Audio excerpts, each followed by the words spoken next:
Earth's stealth destroyer versus 300 ships. How humanity won the impossible battle. HFY Best Sci-Fi Stories.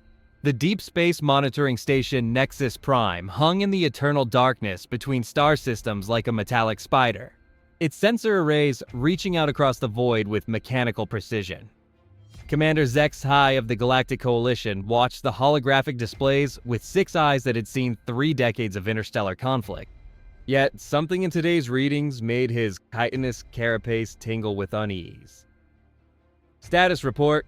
His voice buzzed through the bridge's atmosphere processors designed to accommodate the dozen different species that comprised the Coalition's forces.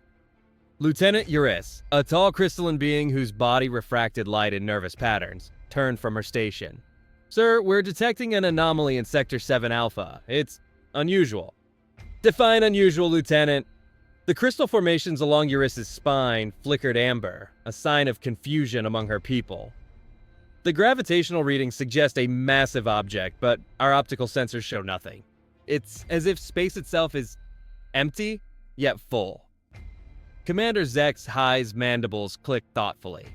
In 30 years of service, he'd encountered Vorthan stealth cruisers that could bend light, Kalani phase ships that existed between dimensions, and even the dreaded Nexari dreadnoughts that could cloak themselves in artificial black holes. But this was different. This was something that shouldn't exist. Magnify Sector 7 Alpha, maximum resolution. The main display shimmered and focused on a region of space that looked utterly ordinary. A few distant stars, some scattered asteroids, the usual cosmic debris. But the gravitational sensors told a different story. They showed a mass signature roughly the size of a Coalition battlecruiser, moving at a steady velocity directly toward the Nexus Prime station.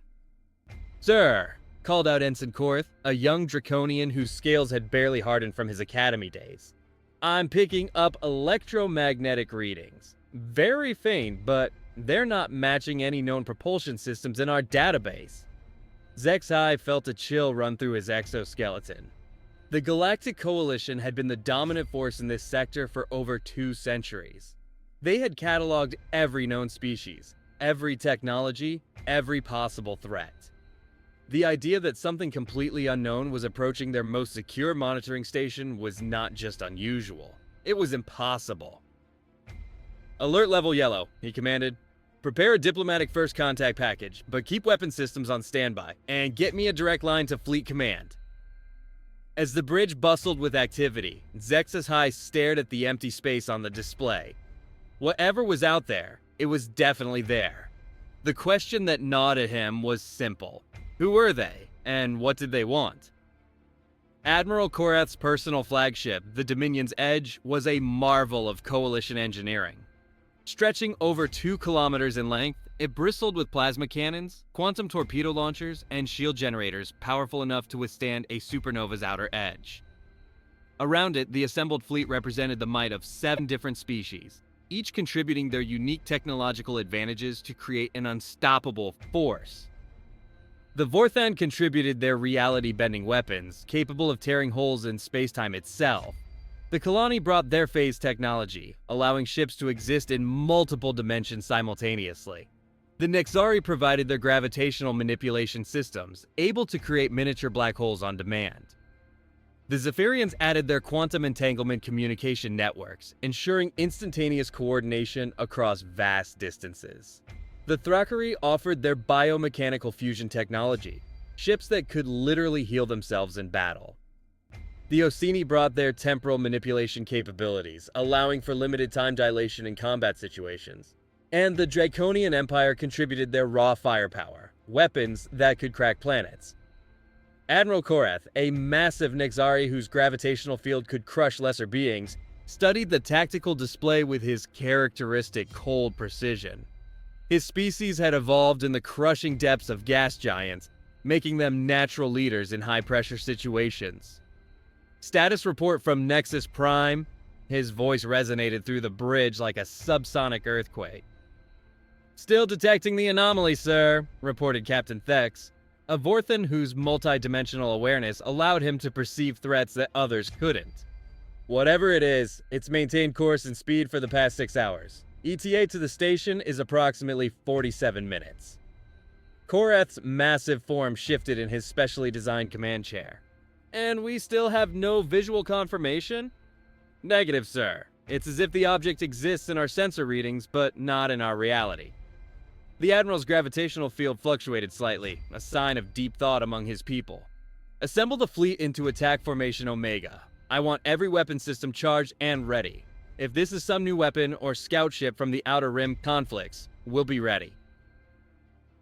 Around the Dominion's edge, over 300 ships began to move into formation. The sight was breathtaking, a choreographed dance of destruction that represented the combined military might of 7 civilizations. Each ship was a masterpiece of engineering, tested in countless battles across the galaxy. The Vorthan cruiser, Reality's Edge, shimmered as it activated its space-time distortion fields. The Kalani destroyer Phase Walker flickered between dimensions, existing in multiple realities simultaneously. The Nexari battleship Gravity's Fist warped space around it, creating a gravitational well that bent light itself. The Zephyrian communication ship Quantum Link established instantaneous connections with every vessel in the fleet. The Thrakari bioship Living Weapon pulsed with organic energy, its hull literally breathing. The Ossini temporal cruiser Time's Arrow created a localized time dilation field, allowing it to move faster than physics should allow. And the Draconian dreadnought Planet Cracker charged its main cannon, a weapon that had ended 3 different wars with single shots.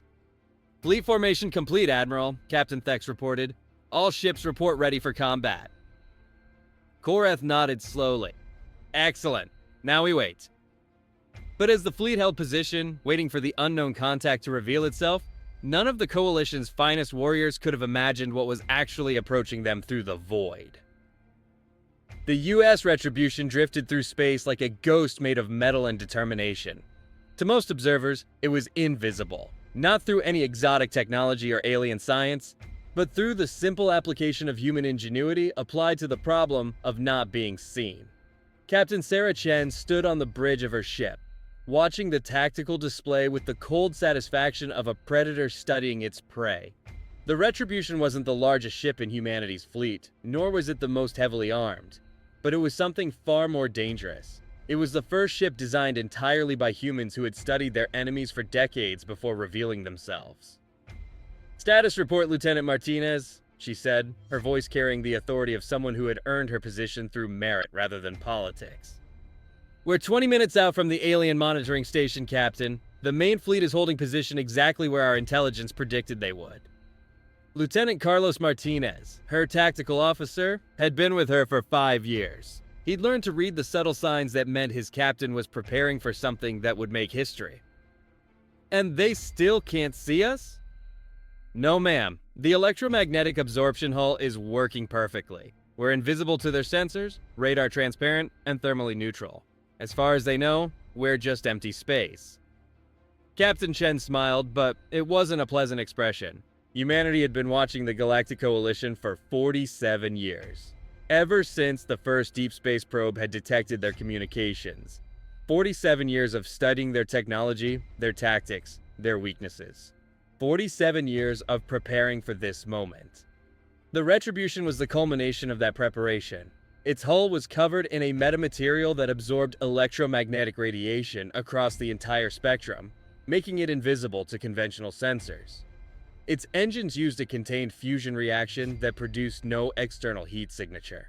Its weapons were based on principles that the Coalition had never encountered because they had never needed to develop them. "Sir," called out Ensign Williams from the communication station, "we're receiving multiple transmissions from the alien fleet. They're attempting to hail us on various frequencies." "Let them talk," Chen replied. "They can't hail what they can't see." The truth was, the Coalition fleet was trying to communicate with what their sensors told them was there, but their communications were being directed at empty space. The Retribution was 2 kilometers away from where they thought it was, hidden in the shadow of their own assumptions. "Captain," Martinez said, his voice carrying a note of anticipation, "the alien fleet is moving into attack formation. 347 ships, all weapon systems charged." Chen nodded. "Just as we predicted. They're preparing to destroy a threat they can't see, can't understand, and can't communicate with. How very alien of them. She turned to her weapons officer, Commander Jackson, a man whose expertise in destructive technology was matched only by his calm demeanor under pressure. Status of the Lance? Fully charged and ready, Captain. Target acquisition systems are locked onto their flagship. The Lance was humanity's first contribution to galactic warfare technology. It was a weapon that didn't exist in any Coalition database because it was based on principles they had never discovered. While they had focused on exotic matter manipulation and dimensional technology, humans had perfected something much simpler: the directed application of kinetic energy at near-light speed. Very well, Captain Chen said, settling into her command chair. Let's introduce ourselves to the galaxy. Admiral Korath's frustration was beginning to affect his gravitational field, causing small objects on the bridge to drift toward him. 47 years in the Coalition fleet had taught him that patience was a virtue, but this situation was testing even his considerable self-control. Still no response to our hails? He asked for the third time in 10 minutes. Negative, sir, Captain Thex replied. His multidimensional awareness stretched to its limits, trying to perceive something that registered on their sensors, but seemed to exist nowhere in space. We've tried every known communication frequency, including some that shouldn't be possible for most species to detect. And the object is still approaching. Yes, sir. 17 minutes until it reaches the Nexus Prime Station. Korath's massive form shifted in his chair. In his experience, there were 3 types of first contact scenarios. Diplomatic, where the unknown party attempted communication; hostile, where they attacked immediately; and technological, where they demonstrated capabilities that demanded respect. This situation didn't fit any of those patterns. Sir, interrupted Lieutenant Commander Vex, a draconian whose scales had turned the deep red of combat readiness. I'm detecting energy fluctuations from the anomaly. It's almost like it's powering up weapon systems. Every being on the bridge turned to look at the display. The gravitational readings were changing, becoming more focused, more directed. Whatever was out there was definitely preparing for something. Red alert, Korath commanded. All ships, prepare for immediate combat. Target the gravitational anomaly and prepare to fire on my command. Throughout the fleet, weapon systems that could destroy planets hummed to life. Plasma cannons charged with the power of stars. Quantum torpedoes armed with warheads that could tear holes in reality itself. Gravitational weapons prepared to create localized black holes. Temporal disruptors ready to freeze the target in time. The combined firepower of the Coalition fleet was enough to sterilize entire star systems. It represented the pinnacle of 7 different species' military technology, refined through centuries of warfare and tested in countless battles. Admiral, Captain Thex reported, his voice carrying the weight of absolute certainty. All ships report ready to fire. We have a firing solution on the anomaly. Korath stood, his massive presence dominating the bridge. Unknown vessel, this is Admiral Korath of the Galactic Coalition. You have entered Coalition space without authorization and have failed to respond to our communications. You have 30 seconds to identify yourself and state your intentions, or we will consider you a hostile force and act accordingly. The countdown began. 30 seconds, 29, 28. On the bridge of the Retribution, Captain Shen watched the Coalition fleet with the detached interest of a scientist observing a particularly interesting specimen. They're giving us an ultimatum, she reported to her crew. How predictable. 15 seconds, Captain, Martinez reported. Very well, let's respond. Chen touched a control on her command chair, and for the first time in 47 years, a human voice was broadcast to the galaxy. Greetings, Admiral Korath. This is Captain Sarah Chen of the United Earthship Retribution. We are humans, and we've been watching you for a very long time. We accept your terms. This is, indeed, a hostile encounter. The transmission ended, and space erupted into chaos. The first shot came from the Retribution's primary lance, a weapon that accelerated a tungsten rod to 99.7% of the speed of light. The projectile crossed the distance between the human ship and the Coalition flagship in less than a second. passing through the Dominion's Edge's shields as if they didn't exist. Admiral Korath had exactly enough time to register shock before the kinetic projectile struck his ship's primary reactor. The explosion was visible from 3 star systems away. "Impossible!" breathed Captain Thex, watching his admiral's flagship simply cease to exist. "Nothing can penetrate Nexari's shields." But the Retribution was already moving, its location finally revealed by the muzzle flash of its primary weapon. The ship that materialized on the Coalition's displays was unlike anything in their databases. It was sleek where their ships were bulky, smooth where theirs were angular, and it moved with a grace that suggested perfect understanding of 3-dimensional combat. "All ships, target the human vessel!" Thex assumed command, his multi-dimensional awareness allowing him to coordinate the fleet's response faster than any conventional commander could manage. "Fire everything!" The response was immediate and overwhelming. 346 ships opened fire simultaneously, unleashing enough destructive energy to vaporize small moons. Plasma beams, quantum torpedoes, gravitational weapons, temporal disruptors, biomechanical fusion bombs, and reality-tearing vortices all converged on the Retribution's position. For a moment, space itself seemed to scream as the laws of physics were stretched to their breaking point. When the light faded, the Coalition fleet expected to see nothing but debris and cosmic dust. Instead, they saw the Retribution, completely undamaged, sliding gracefully between their attacks like a dancer avoiding raindrops. "How?" Lieutenant Commander Vex whispered, his red scales fading to confused orange. "How did they avoid all of that?" Captain Shen's voice crackled across the Coalition's communication channels, calm and conversational. "You're thinking in terms of overwhelming firepower. We've been thinking in terms of not being where your weapons are pointed." The Retribution demonstrated her point by accelerating in a direction that should have been impossible, performing maneuvers that defied every known principle of space combat. The human ship moved like it was swimming through space rather than flying through it, changing direction without apparent thrust, accelerating without visible engines. "Zephyrian quantum entanglement communication," Shen's voice continued, as if she was giving a lecture to Academy students. "Very impressive. Unfortunately, quantum entanglement is predictable if you understand the underlying mathematics. We've been intercepting your communications for the past hour." The Coalition fleet's coordination, their greatest tactical advantage, had been compromised. The humans had been listening to their every order, anticipating their every move. "Vorthine reality distortion weapons," Chen continued, as the Retribution fired its secondary batteries. Unlike the primary lance, these weapons were visible. Streams of coherent energy that struck 12 Coalition ships simultaneously. But instead of the expected explosions, the ships simply stopped. Their engines went dead, their weapons powered down, their life support systems failed. "Impressive technology," Chen's voice remained maddeningly calm. "But you're trying to distort our reality. We've been living in yours for 47 years. We know exactly how it works." The Coalition fleet's most advanced weapons were useless against an enemy that understood them better than they understood themselves. "Kalani phase technology," Chen continued, as the Retribution seemed to split into multiple ships, each one targeting a different Coalition vessel. "Existing in multiple dimensions simultaneously. Clever. But you're still thinking in terms of dimensions that we can map. We've been mapping them for decades." The multiple Retributions opened fire, and Coalition ships began exploding in sequence.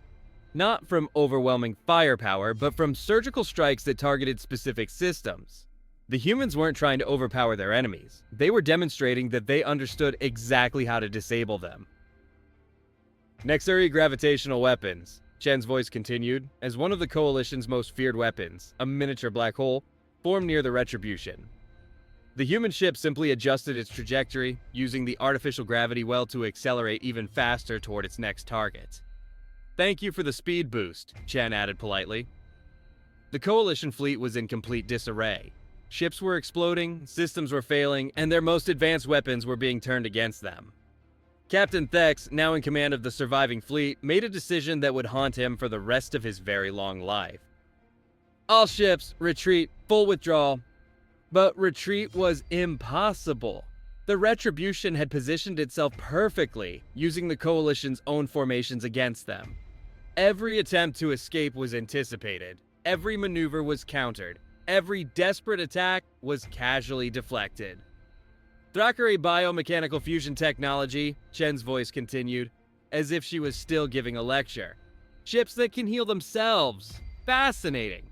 Unfortunately, biological systems are particularly vulnerable to targeted electromagnetic pulses. We've had a lot of experience with those.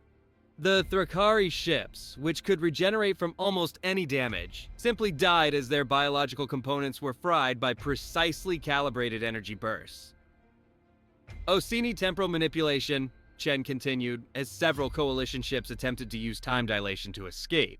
Local time distortion, very clever, but time is relative and we've been measuring yours for 47 years. The human ships seemed to slow down, then speed up, then move in ways that made no sense at all.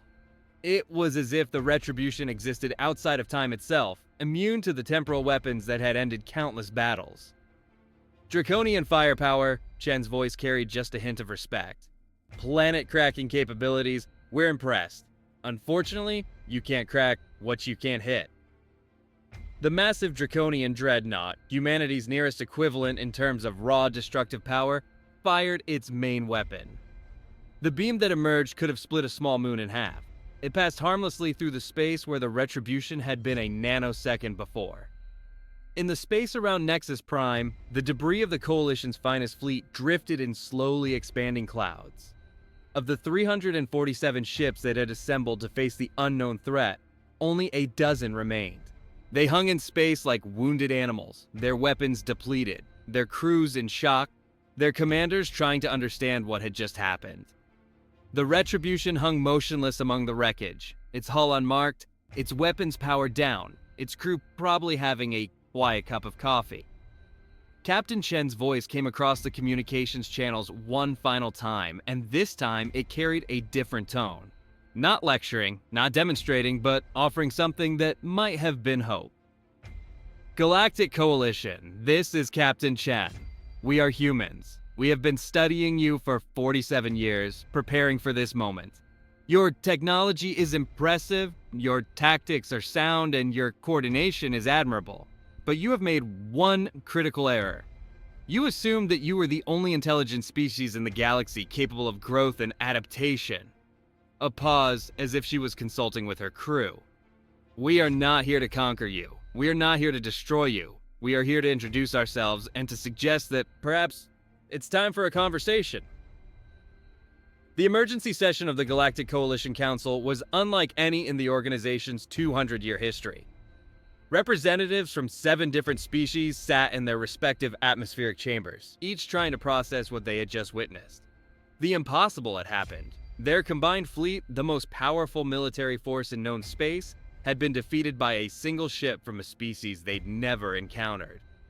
High Chancellor Morpheus, an ancient Zephyrian whose quantum-entangled consciousness had witnessed the rise and fall of civilizations, called the session to order with a gesture that created ripples in local space-time. We are here to discuss the encounter with the species that calls itself human. His voice resonated across multiple dimensions simultaneously. Fleet Admiral Thex, please provide your report. Thex, the Vorthan who had assumed command after Admiral Korath's death, stood on unsteady legs. His multi-dimensional awareness, usually a source of confidence, now felt like a burden. He had seen the battle from perspectives that others couldn't imagine, and that made the defeat even more incomprehensible. Honorable counselors, he began, his voice carrying the weight of absolute failure. The human ship! It was impossible. Everything we know about space combat, about physics, about technology, they seem to exist outside of those rules. Explain, demanded Counselor Vexta, the draconian representative whose scales had turned the deep black of mourning. Her people had lost their most powerful ship, and she wanted answers. They weren't stronger than us, Thex continued. They weren't faster. They weren't more heavily armed. They were smarter. They anticipated every move we made, countered every weapon we deployed, and turned our own advantages against us. High Chancellor Morpheus's quantum consciousness flickered with confusion. You're suggesting they somehow knew our capabilities in advance? More than that, Honorable Chancellor. They knew our capabilities better than we did. When we fired our reality distortion weapons, they explained the mathematical principles behind them. When we used gravitational manipulation, they used our own black holes for propulsion. When we attempted temporal distortion, they moved as if time itself was irrelevant to them. The council chamber fell silent. Each species had contributed their greatest technological achievements to the coalition, creating a military force that had never been defeated. The idea that another species not only understood all of their technologies, but could counter them effortlessly was disturbing. Counselor Zeph, Morpheus addressed the Nexari representative, your people specialize in gravitational manipulation. Was their immunity to our weapons genuine? Counselor Zeph's massive form created gravitational eddies as he shifted in his chamber. Our post-battle analysis indicates that they didn't ignore our weapons. They understood them perfectly. Every gravitational field we created, they predicted and compensated for. It was as if they had complete mathematical models of our technology. Impossible, stated Counselor Thexai, the Kalani representative, whose crystalline form was flickering with disbelief. Our phase technology is based on principles that took us millennia to develop.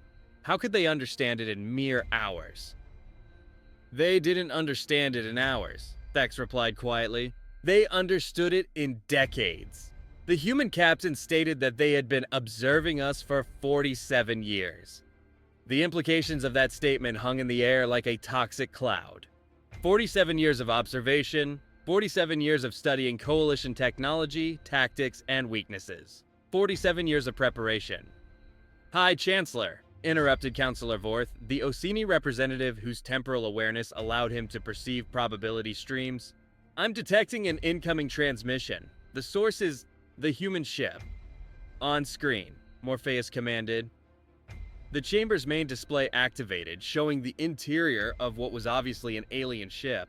But instead of the exotic architecture that the coalition species favored, this bridge was surprisingly simple. Clean lines, efficient design, and technology that seemed almost primitive by coalition standards.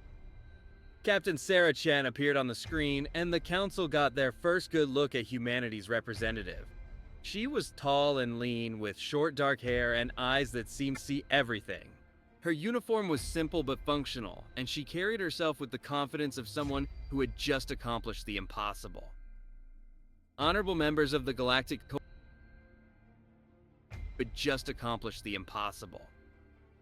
Honorable members of the Galactic Coalition Council, she began, her voice carrying clearly across the chamber. I am Captain Sarah Chen of the United Earthship Retribution. I apologize for the dramatic nature of our introduction, but given your military's aggressive posture, we felt it necessary to demonstrate that we are not a species that can be conquered or intimidated. High Chancellor Morpheus's quantum consciousness focused on the human captain. Captain Chen, your demonstration resulted in the destruction of over 300 ships and the deaths of thousands of coalition personnel. This does not suggest peaceful intentions. Chen's expression didn't change, but something in her eyes suggested that she had expected this accusation. Honorable Chancellor, our sensors indicate that 97% of your fleet's crew members successfully evacuated to life pods before their ships were destroyed. Your total casualty count is 43 individuals, primarily those who chose to remain at their posts during the engagement. We specifically targeted ship systems, not crew quarters. The council members exchanged glances. It was true. The human ship had demonstrated surgical precision in its attacks, disabling rather than destroying whenever possible. But the implications were almost worse than mass slaughter. It meant that humanity had possessed the capability to commit genocide, but had chosen restraint. You claim to have been observing us for 47 years, Counselor Vexita stated, her scales shifting to the deep red of suspicion. How is this possible? Our sensor networks would have detected any long-term surveillance. Chen smiled, and it was not a reassuring expression. Counselor, your sensor networks are designed to detect known forms of technology.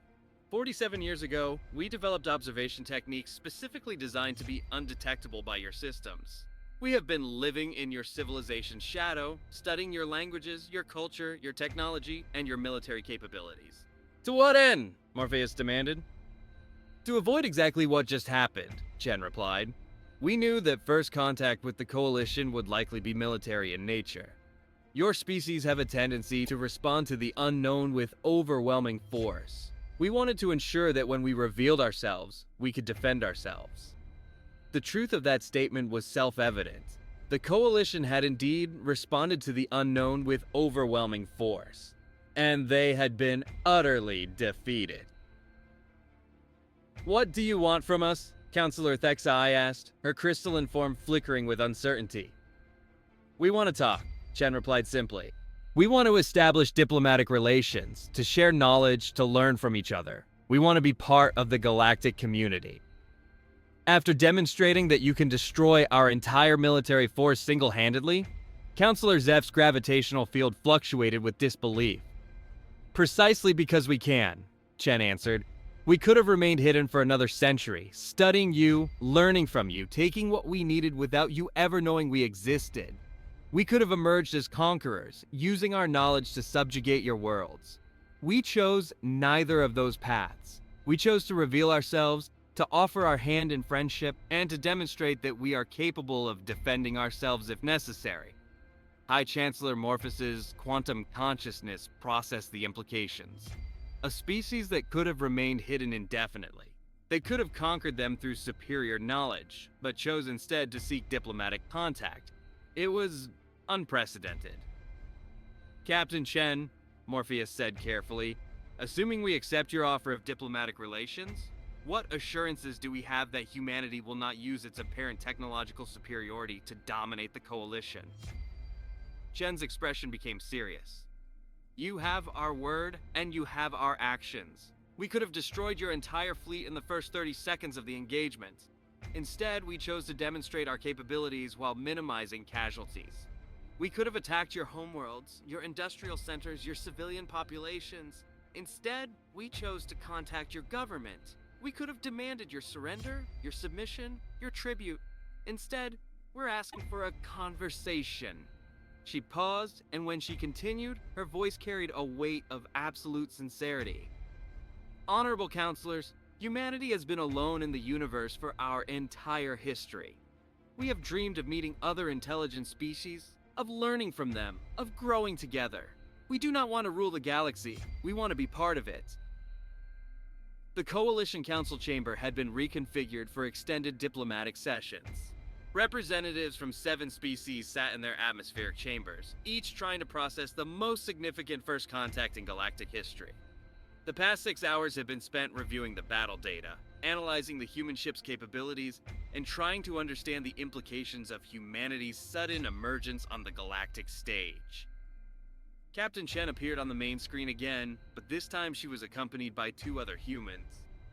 To her left stood a tall, distinguished man with gray hair and keen eyes, wearing what appeared to be a formal diplomatic uniform. To her right was a woman with intricate tattoos covering her arms and an expression of barely contained excitement. Honorable Council members, Chen began, I would like to introduce my colleagues. To my left is Ambassador David Park, Earth's senior diplomat and our primary representative for these negotiations. To my right is Dr. Elena Vasquez, our chief xenobiologist and cultural specialist. Ambassador Park stepped forward, his demeanor calm and professional. Honorable counselors, I bring greetings from the people of Earth and the United Earth government. We come before you not as conquerors or supplicants, but as neighbors who wish to join the galactic community. High Chancellor Morpheus's quantum consciousness focused on the new arrivals. Ambassador Park, Dr. Vasquez, welcome. Before we proceed with formal negotiations, we must address several concerns. First, the matter of your species' technological capabilities. Your ship defeated our entire fleet using principles that our best scientists cannot explain. This creates a power imbalance that makes equal negotiations difficult. Dr. Vasquez grinned, her excitement evident. Actually, Honorable Chancellor, that's exactly what we want to discuss. The technological gap isn't as large as you might think. We've had a significant advantage in this particular engagement, but that advantage is largely circumstantial. Explain, requested Counselor Vexta, her scales showing the deep blue of intense curiosity. We've been studying your technologies for 47 years. Dr. Vasquez continued, her academic enthusiasm evident. We understand them, we've learned from them, and in some cases, we've improved upon them. But that doesn't mean we're significantly more advanced than you are. We're just different. She gestured, and the display changed to show a complex technical diagram. Your species have all focused on manipulating fundamental forces: gravity, time, space, energy. These are incredibly sophisticated approaches that we've learned enormous amounts from. Humanity took a different path. We focused on information processing, pattern recognition, and systematic analysis. Ambassador Park continued the explanation. When we first detected coalition communications 47 years ago, we faced a choice: reveal ourselves immediately and risk conflict, or study you first and try to understand how to approach you safely. We chose to study. For 47 years, Counselor Thek's eye noted, her crystalline form flickering with what might have been reproach. Yes, Park acknowledged. We built observation posts in uninhabited systems. We intercepted and decoded your communications. We studied your languages, your cultures, your technologies, and your political structures. We learned about your wars, your alliances, your fears, and your hopes. High Chancellor Morpheus processed this information through his quantum consciousness. This surveillance was conducted without our knowledge or consent. That's correct, Captain Chen interjected, and we understand why that would be concerning. But consider the alternative. 47 years ago, if we had simply appeared in your space and announced ourselves, what would have happened? The answer was self-evident. The Coalition's first response to any unknown contact was military assessment, followed by overwhelming force if necessary. They had just demonstrated that exact pattern. We chose to study you first, Ambassador Park continued, because we wanted to understand how to approach you as friends rather than threats. The knowledge we gained during that period allowed us to defend ourselves today, but more importantly, it allows us to offer you something valuable in return. Which is? Asked Counselor Zeph, his gravitational field fluctuating with interest. Dr. Vasquez's grin widened. Everything we learned about you, we learned by developing new techniques and technologies. We've created universal translation systems that can decode any language within hours. We've developed observation technologies that can study civilizations without being detected. We've built analytical systems that can predict social and political developments with incredible accuracy. We've created information processing capabilities that can synthesize knowledge from thousands of different sources simultaneously. The implications began to sink in for the council members. Humanity hadn't just been spying on the Coalition. They had been developing an entirely new category of technological capabilities. More importantly, Ambassador Park added, we've learned about threats that you don't know exist yet. The council chamber fell silent. This was the first suggestion that humanity's knowledge extended beyond the Coalition itself.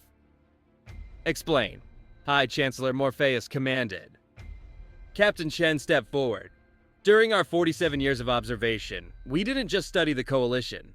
We studied the space around Coalition territory. We've detected signs of at least 3 separate civilizations that exist beyond your current sensor range, and one of them is moving in your direction. She gestured, and the display changed to show a star map of the local galactic region. The Coalition's territory was clearly marked, but beyond it were other areas highlighted in different colors. The Devourers, Chen continued, are a machine intelligence that consumes entire star systems to fuel their expansion.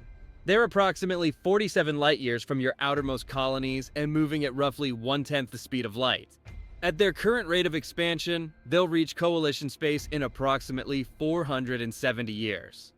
The Silence, Chen continued, pointing to another region of the map, are a species that has perfected stealth technology far beyond anything we've encountered. They exist in the spaces between star systems, and we've only detected them through gravitational anomalies. Their intentions are unknown, but they've been systematically avoiding contact with any other intelligence for at least 2 centuries. She pointed to a third region. And the architects are different. They don't seem to be a biological species at all. They build massive structures around entire star systems, not for habitation, but for purposes we can't determine. They've been active for millennia, but they're accelerating their construction rate. The council members exchanged worried glances through their various forms of communication. The idea that 3 unknown civilizations existed beyond their borders was disturbing enough. The fact that humanity had detected them while the Coalition had not was even more concerning.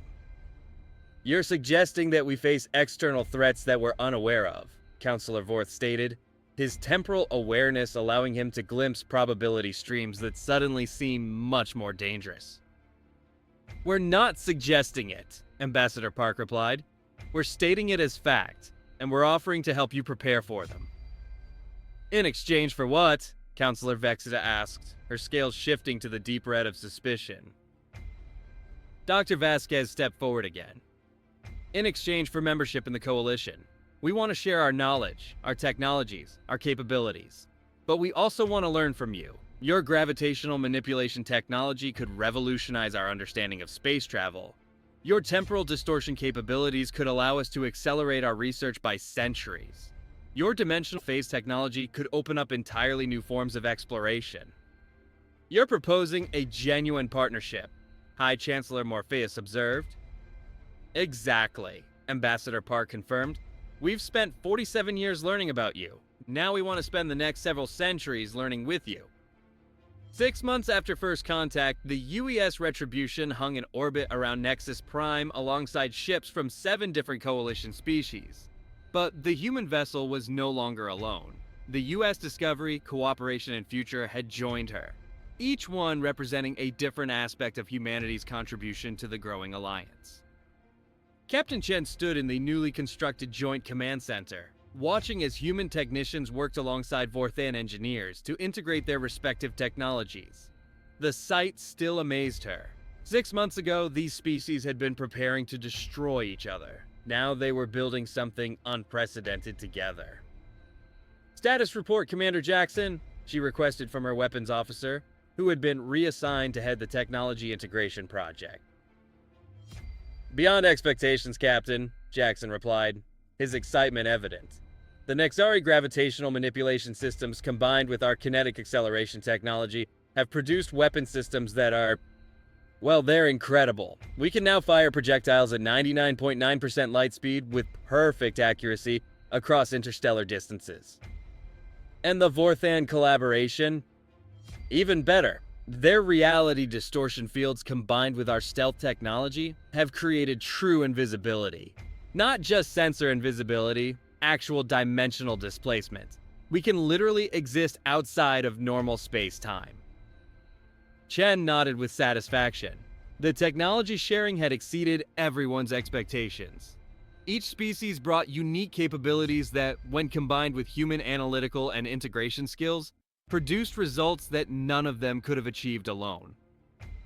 "Captain Chen," came a voice from behind her. She turned to see Admiral Korath, not the original who had died in the first engagement, but his clone successor, a common practice among the Nexari. This Admiral Korath was identical to his predecessor, but carried the wisdom of their shared experience. "Admiral," Chen acknowledged, "how are the fleet exercises progressing?" "Remarkably well," Korath replied, his gravitational field indicating satisfaction. "The Joint Human Coalition fleet has achieved coordination levels that were previously impossible. Your quantum communication technology integrated with our existing systems has created a command structure that can coordinate thousands of ships simultaneously." They watched through the observation deck as the combined fleet maneuvered in formation. Human ships moved with their characteristic grace, while Coalition vessels contributed their exotic capabilities.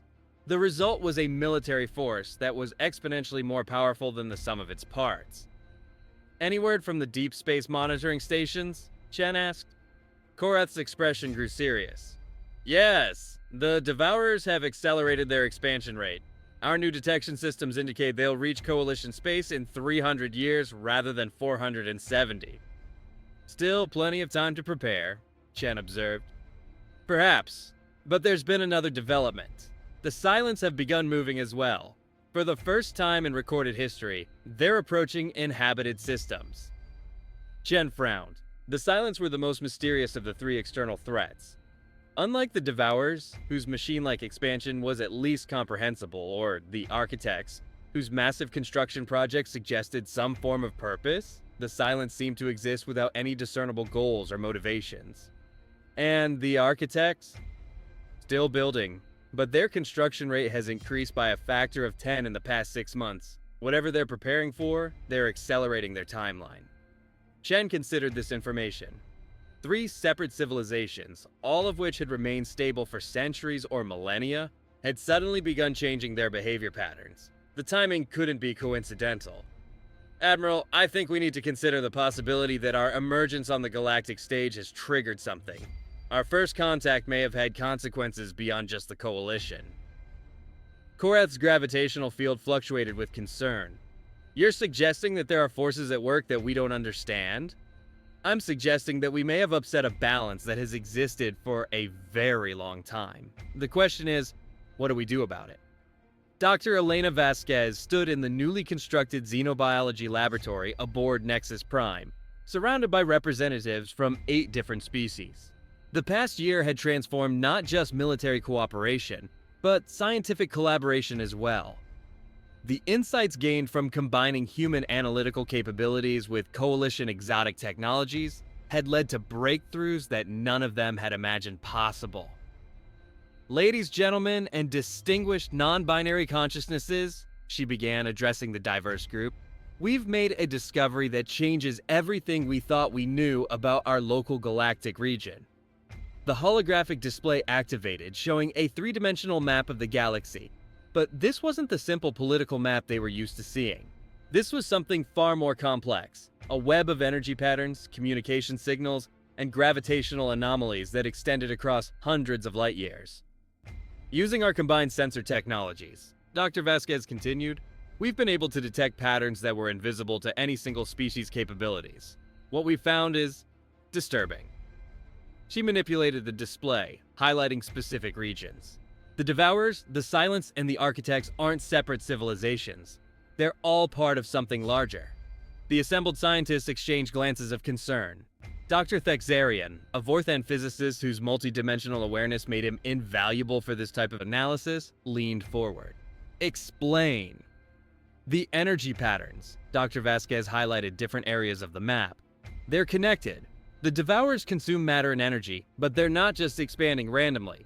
They're following specific paths that create gravitational disturbances. The Silence move through the spaces created by those disturbances. And the Architects, they're building in response to both. Dr. Zefani, a Nixari gravitational specialist, studied the display with growing alarm. You're suggesting that these 3 apparent civilizations are actually components of a single system? More than that, Dr. Vasquez replied. We think they're components of a single intelligence, a distributed consciousness that operates on a galactic scale. The implications hit the assembled scientists like a physical blow. They weren't dealing with 3 separate threats. They were dealing with one massive intelligence that used 3 different approaches to interact with the galaxy. But that's impossible, protested Dr. Calanti, an Orsini temporal theorist. The distances involved, the coordination required. No intelligence could operate on that scale. No biological intelligence, Dr. Vasquez agreed. But what if it's not biological? What if it's something else entirely? She changed the display again, showing the energy patterns over time. Look at the timeline. This system has been active for at least 50,000 years. It's been slowly, methodically working its way through this entire galactic arm. Consuming resources, mapping space, building something. Dr. Thexarian's reality perception abilities allowed him to see patterns that others couldn't. The construction projects, he said slowly. The Architects aren't building habitats or weapons. They're building computational matrices, vast information processing systems. Exactly, Dr. Vasquez confirmed. We think the entire system is a distributed computer of unimaginable complexity. The Devourers gather resources, the Silence gather information, and the Architects build processing capacity. To what end? Asked Dr. Vorthaki, a draconian military scientist whose expertise in weapon systems made him valuable for threat assessment. We don't know, Dr. Vasquez admitted, but we think it's been building towards something. And our emergence, our first contact, our rapid technological integration, It may have accelerated whatever that something is. She brought up another display showing recent activity patterns. Look at the changes in the past year. The Devourers have accelerated their expansion. The Silents have begun approaching inhabited systems for the first time in recorded history. The Architects have increased their construction rate by an order of magnitude. You're suggesting that our alliance has triggered some kind of response, Dr. Thexarian observed. That's exactly what I'm suggesting. This intelligence has been operating for millennia, slowly and carefully. But suddenly, a new species appears with capabilities it didn't predict, forming alliances it didn't anticipate, and developing technologies it didn't account for. We think it's adapting its strategy. The laboratory fell silent as the implications sank in. They weren't just facing external threats. They were facing an intelligence that had been planning for tens of thousands of years, and humanity's emergence had forced it to change its plans. So what do we do? Dr. Kelanti asked. Dr. Vasquez smiled, and it was the same expression of excitement she'd shown during the first diplomatic contact. We do what humans do best. We adapt faster than it can predict. 2 years after first contact, the combined human coalition fleet assembled in the deep space between star systems, preparing for what might be the most important mission in galactic history. The fleet had grown beyond anything previously imagined, not just in size but in capability. Ships that combined the best technologies of 8 different species, commanded by officers who had learned to think in ways that no single species had ever developed. Captain Sarah Chen stood on the bridge of the U.S. Retribution, but her ship was no longer the simple stealth vessel it had been during first contact. 2 years of technological integration had transformed it into something unprecedented. A ship that could manipulate reality itself while remaining invisible to sensors that hadn't been invented yet. Fleet status, Admiral Korath, she requested from her Nexari counterpart, whose gravitational manipulation abilities had been enhanced by human computational systems to coordinate the massive combined fleet. All ships report ready, Captain, Korath replied. The integration is complete. We have 237 vessels representing the combined military might of the Human Coalition Alliance, plus technologies that none of our species possessed individually. Chen nodded with satisfaction. The fleet assembled around them was unlike anything the galaxy had ever seen. Human ships moved with impossible grace enhanced by Vorthan reality distortion fields. Coalition vessels had been upgraded with human stealth technology and analytical systems. Every ship carried weapons that combined kinetic acceleration with exotic matter manipulation, creating destructive capabilities that were literally off the scale of conventional measurement. Dr. Vasquez, Chen addressed her science officer, final analysis of the target? Dr. Vasquez looked up from her console, her expression mixing excitement with concern. The Nexus is exactly what we predicted, Captain. It's the central processing core of the distributed intelligence. A massive computational matrix built around an entire star system, with processing capacity that exceeds the combined output of every civilization in the galaxy. And our approach? Still risky beyond calculation, Dr. Vasquez admitted. We're not just attacking a military target. We're attacking an intelligence that's been planning for 50,000 years. It knows we're coming, it's had time to prepare, and it has capabilities we can't fully predict. But, Chen prompted, sensing there was more. But it's never faced anything like us before. Human adaptability combined with coalition exotic technologies, all coordinated through quantum entangled communication systems. We can think and react faster than it can predict, and we have capabilities it's never encountered. Chen turned to her tactical officer, Commander Jackson, whose expertise in destructive technology had been enhanced by 2 years of studying coalition weapon systems. Jackson, status of the new weapons? Beyond anything I imagined possible, Captain, Jackson replied. The Lance has been upgraded with Nexari gravitational focusing and Vorthan reality distortion. We can now fire projectiles that exist in multiple dimensions simultaneously, making them essentially impossible to stop. The Draconian planet cracker technology integrated with our kinetic systems can literally crack stars. And the Kalani phase technology? Fully integrated, the entire fleet can now exist in multiple realities simultaneously. We can attack from dimensions that the Nexus can't perceive while remaining invisible in the dimensions it can. Chen felt a moment of satisfaction mixed with apprehension.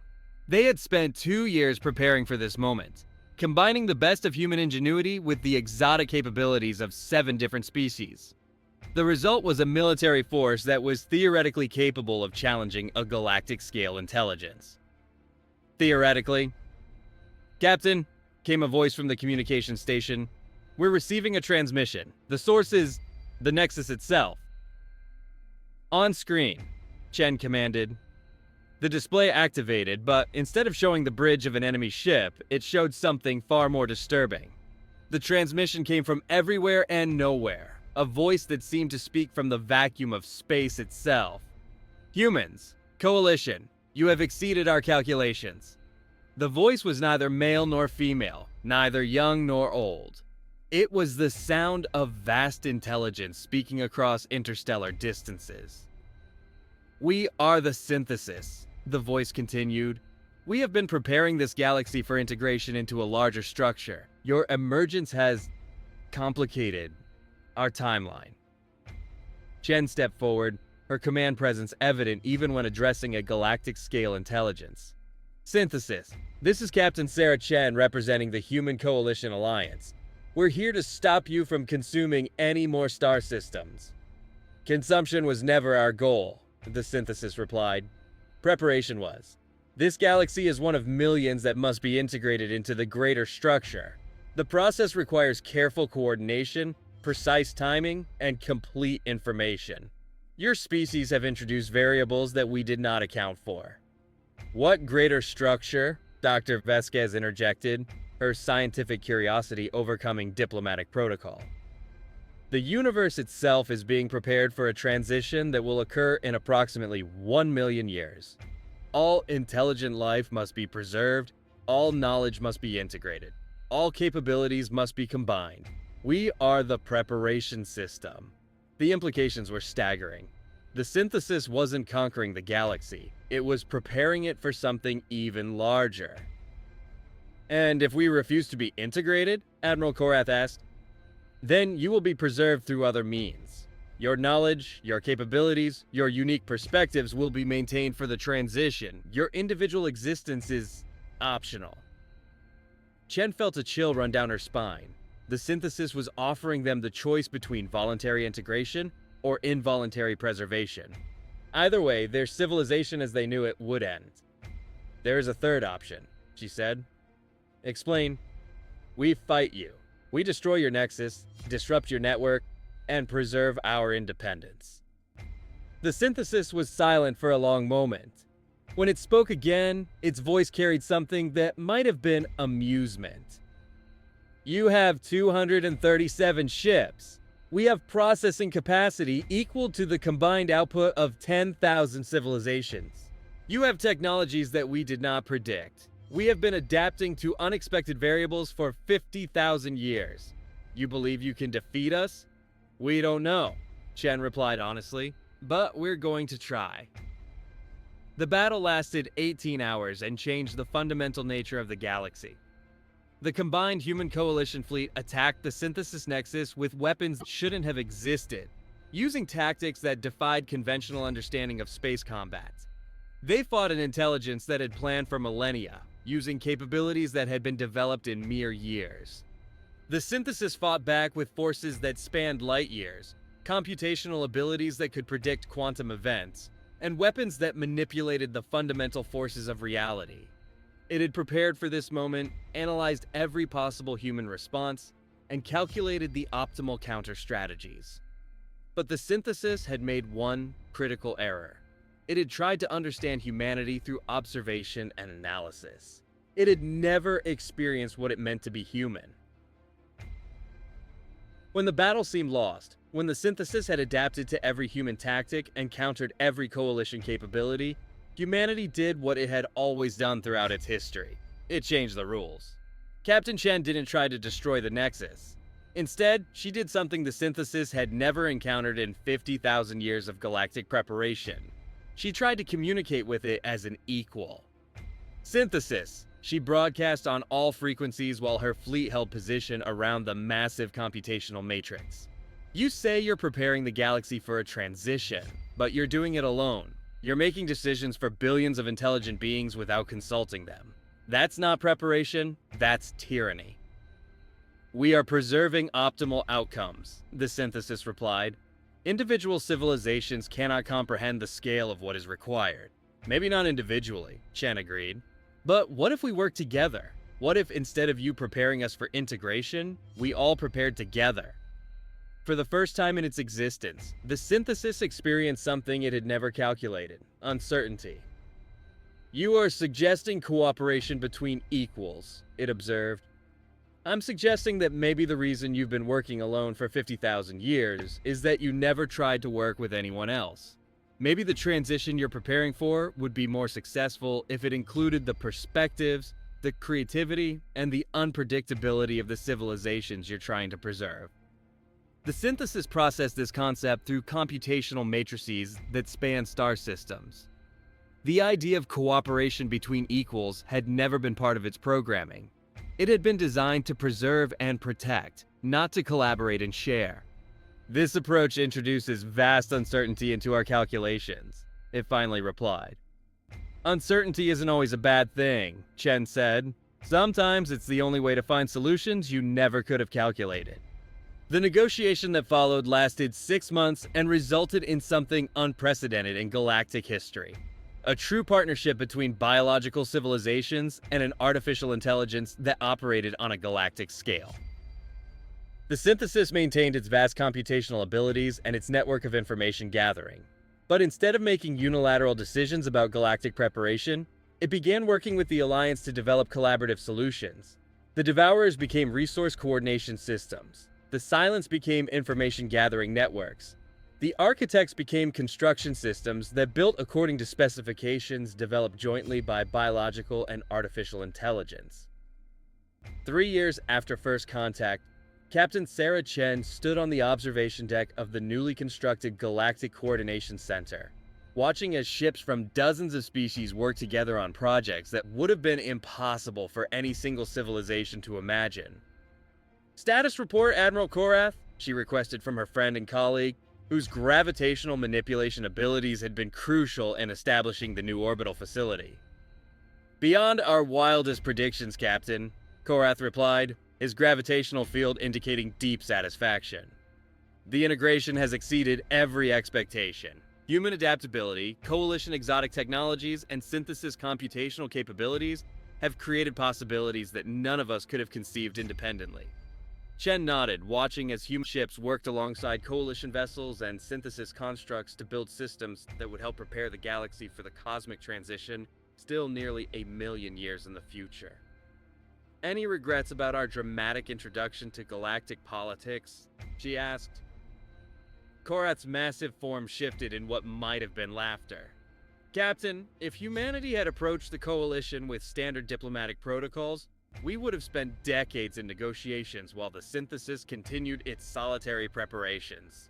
Your species' preference for dramatic gestures may have been the most efficient approach possible." Chen smiled. "We don't do anything the easy way." "No," Korath agreed. "You do everything the human way. And apparently, that's exactly what the galaxy needed." As they watched, a new type of ship emerged from the construction base. A vessel that combined human engineering, coalition exotic technologies, and synthesis computational capabilities.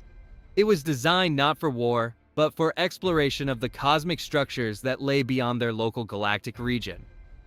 The universe was vast, full of mysteries and challenges that would require the combined efforts of biological creativity and artificial precision to understand. Humanity had introduced itself to the galaxy by defeating an unbeatable fleet in 4 minutes. Now they were preparing to help the galaxy face challenges that would take 1,000,000 years to fully comprehend. The human way had become the galactic way. Adapt, overcome, and never stop reaching for the impossible. And in the deep space beyond their wildest dreams, other intelligences that had been preparing for the cosmic transition took notice of a galaxy that had suddenly become far more interesting than their calculations had predicted. The real adventure was just beginning.